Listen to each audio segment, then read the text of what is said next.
월스트리트 저널이 거기다가 뭐 40년 만에 어떻게 됐네, 뭐 어떻게 됐네 하는 것은 그냥 헤드라인 자극적으로 뽑는 것에 불과하다. 우리도 금융위기 겪어봤고 아시아도 금융위기 겪고 그럼 뭔 일이 벌어지냐? 돈 박사한테 물어보면 답이 간단하게 나오는 것이 주가금리 환율한테 물어보면 됩니다.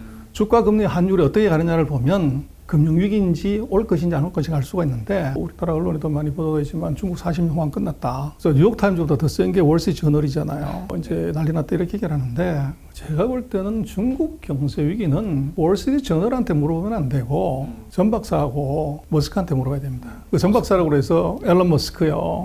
돈전자 돈 박사 머니 닥터한테 닥터머니한테 물어보면 되는 것이지. 전병서 소장님 아니고요.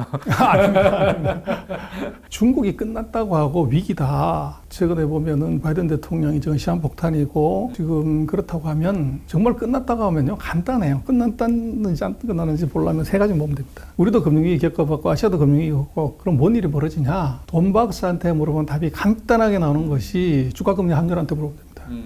주가금리 환율이 어떻게 가느냐를 보면 금융위기인지 올 것인지 안 올 것인지 알 수가 있는데 특징은 금융위기가 오면은 환율이 폭락을 하죠. 주가가 대폭락을 해요. 금리가 폭등을 해요. 그 세 가지가 모든 이제 나라의 케이스가 똑같이 오는데 그럼 8월 6일 이후에 중국의 주가 어떻게 됐냐? 빠지긴 빠졌지만 빠지는 폭이 뭐 세계 평균보다가 그렇게 크지 않아요. 환율 7.15에서는 옆으로 기고 있고 금리 오히려 국채금리는 슬슬 떨어져요. 그래서 그 세 가지 지표로 보면 중국이 전형적인 이 금융위기의 세 가지의 시그널하고는 거리가 무지 멀고 그리고 제가 볼 때는 어떤 나라의 경기 상황에 가장 민감하게 반응하는 사람은 기업인이고 그 기업인 중에서 남의 나라에 공장 지은 사람들이 가장 첨예하게 민감하죠. 그래서 정말로 중국이 위기라고 하고 문제가 된다고 하면 제가 볼 땐 머스크를 봐라. 일론 머스크를. 그리고 팀쿡을 봐라. 애플하고 테슬라를 보면 답이 있다. 중국에 많이 팔아먹는 회사들. 그래서 팔아먹는 정도가 아니라